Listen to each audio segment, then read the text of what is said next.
What's up everyone and welcome back to the MMA Buzz. The middleweight division continues to heat up as Robert Whittaker has officially called out Sean Strickland for a potential showdown on the historic White House card in June 2026. Whittaker revealed that he's been eyeing this matchup for a long time, not out of rivalry, but because he admires the stylistic challenge. With Strickland currently ranked number 3, Whittaker believes that a victory over him could put him right back into title contention. For fans, this would be a dream matchup between two elite strikers known for their relentless pace, toughness, and willingness to stand and trade. Whittaker's sharp, technical striking versus Strickland's pressure-heavy boxing would make for an exciting and unpredictable clash. Meanwhile, on the Mako and Burns podcast, the hosts discussed potential matchups for current champion Dricus du Plessis, DDP. Their top prediction was Brendan Allen, who recently secured a dominant win over Reinier de Ridder. Allen has been vocal about his ambition to make a serious title run and eventually challenge Khamzat Chimaev. However, analysts agree that he still needs another big victory or two before stepping into championship territory, given how stacked the division currently is with names like Fluffy Hernandez, DDP, Strickland, and others. The Brazilian panel also weighed in on the possible Allen versus du Plessis fight, noting that there's history and tension between the two. They mentioned how Allen and du Plessis have trained with some of the same partners, which has added friction to their rivalry. The analysts broke down Allen's versatile grappling style, pointing out that while many fighters possess great ground skills, not all have effective takedowns or can fight well off their back. They emphasized that to beat someone like Chimaev, a fighter must excel in both takedown defense and recovery, since his wrestling pressure is unmatched. One of the speakers concluded by saying that only a few in the division, such as Fluffy Hernandez, might have what it takes to challenge du Plessis in the near future. Before moving on to the next news, we have a quick request for you. We're always working to improve our content and truly value your support. If you could take a moment to leave a like on this video, subscribe to the channel, and hit the bell icon, it would mean a lot to us. That way,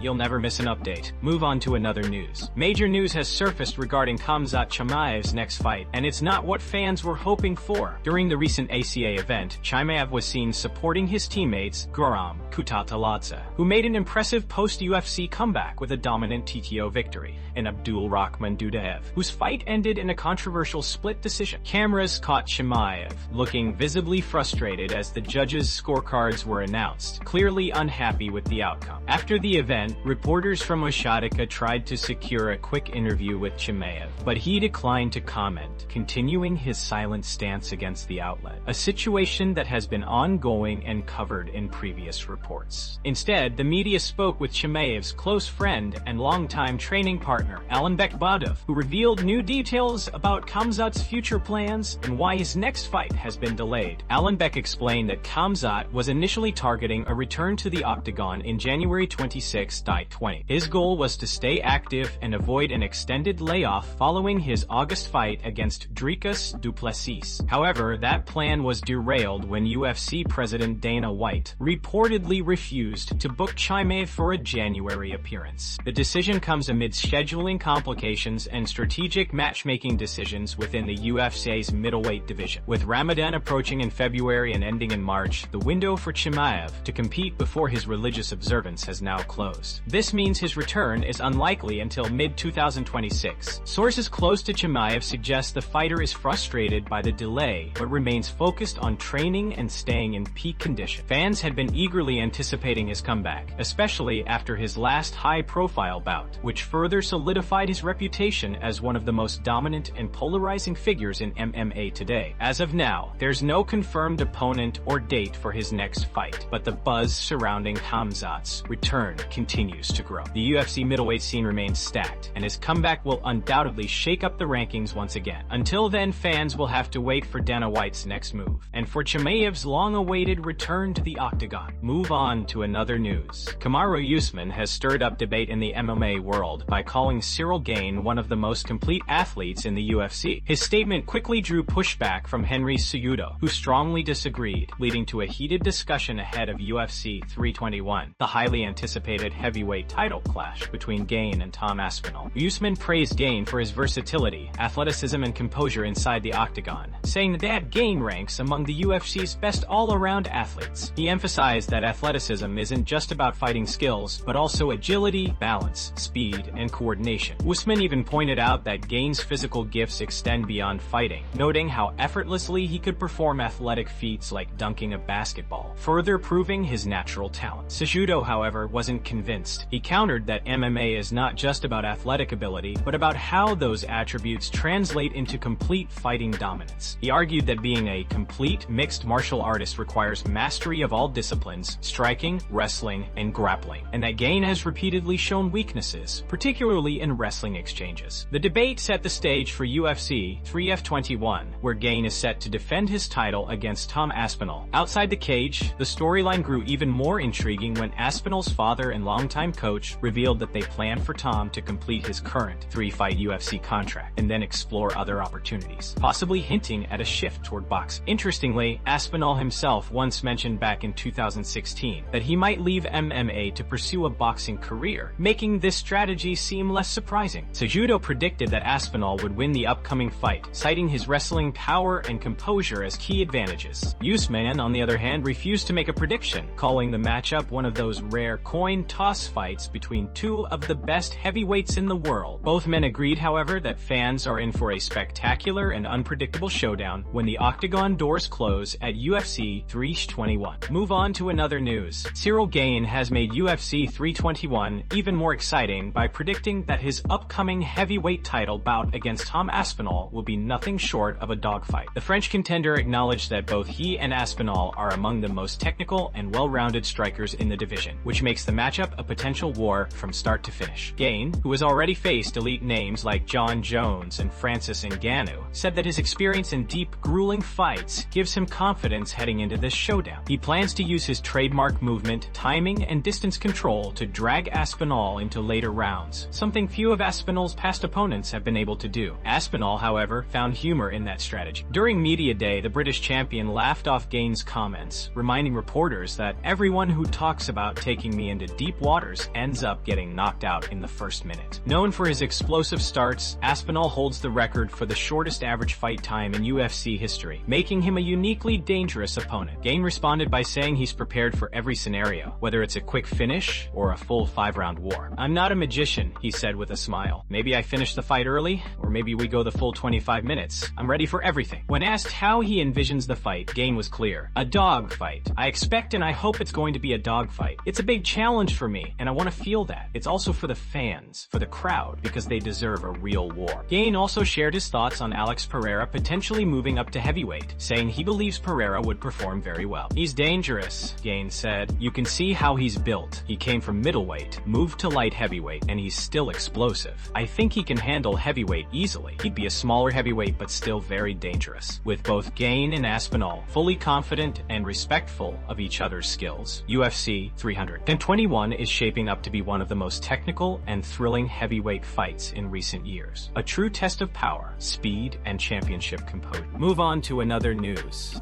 Tom Aspinall's future with the UFC has become a hot topic after shocking comments from both the heavyweight champion and his father, Andy Aspinall.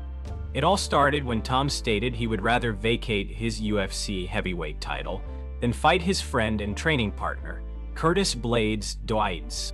UFC President Dana White didn't hold back his frustration, calling the remark absolutely insane and criticizing the idea of walking away from a potential title defense. However, the situation intensified when Andy Aspinall shared his perspective in an interview with RMC Sport Combat.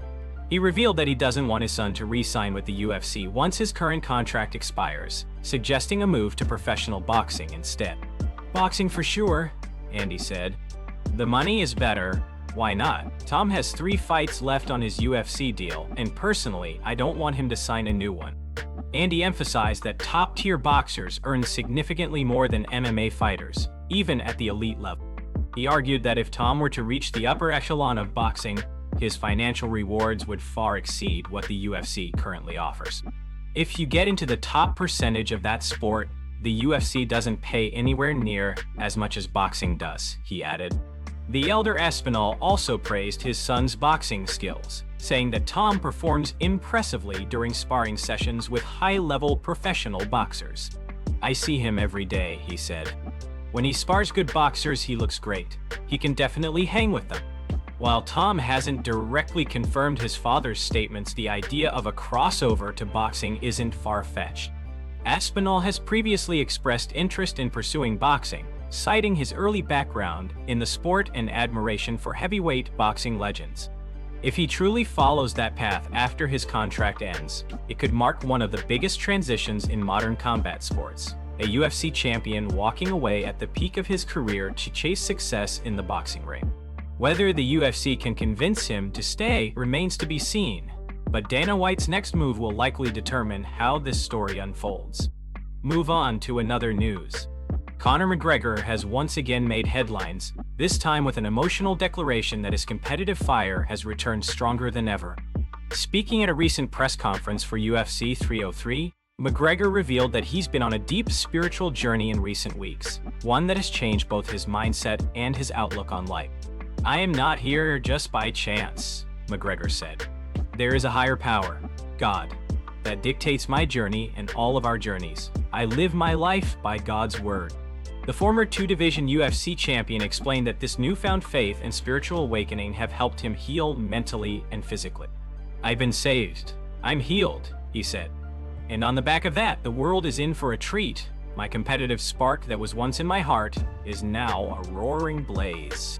McGregor, who has spent years battling injuries and setbacks, spoke with renewed enthusiasm about his desire to return to the octagon. He admitted that watching other fighters compete reignited something inside him. "I envy these men up here," he said, gesturing toward the fighters on stage. "They're about to make weight, go in there, entertain, and do what they were called to do. I was called to do the same." He went on to describe how stepping away from the spotlight allowed him to reflect and rediscover his purpose. "I had to dial myself in and go inward, and that I've done. I'm very, very excited to come back as my true self." McGregor's message was clear. His time away wasn't about fading from the fight game, but about reigniting his spirit. His belief in divine purpose and personal transformation signals that when he finally returns to competition, fans might see a more focused, driven, and spiritually grounded version of the Notorious. For McGregor, this isn't just about redemption in the cage. It's about reclaiming the fire that made him one of the most electrifying athletes in combat sports history. Move on to another news. Dustin Poirier recently opened up about the intense pressure Ciryl Gane is under as he heads into his third undisputed UFC heavyweight title fight against Tom Aspinall. Poirier, who has been in that same position multiple times himself, says he understands exactly what Gane must be feeling. "Have I ever been in his shoes? I have the shoes right here," Poirier told MMA Junkie. "I lived in those shoes. It's a lot on yourself. Every time you go to sleep at night, when you wake up, when you walk into the gym, you're thinking, this could be the last time I ever get a chance to make this happen." The former lightweight title contender, who fought for the belt 3 times but came up short, reflected on the mental toll of chasing championship gold. "Every fight is different.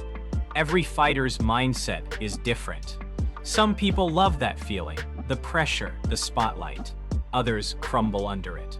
But it's always there. You can't ignore it," Poirier said. He explained that Gane's situation is particularly interesting because of the matchup. "That's what makes this fight fun. We don't see many heavyweights who can move the way Gane does laterally.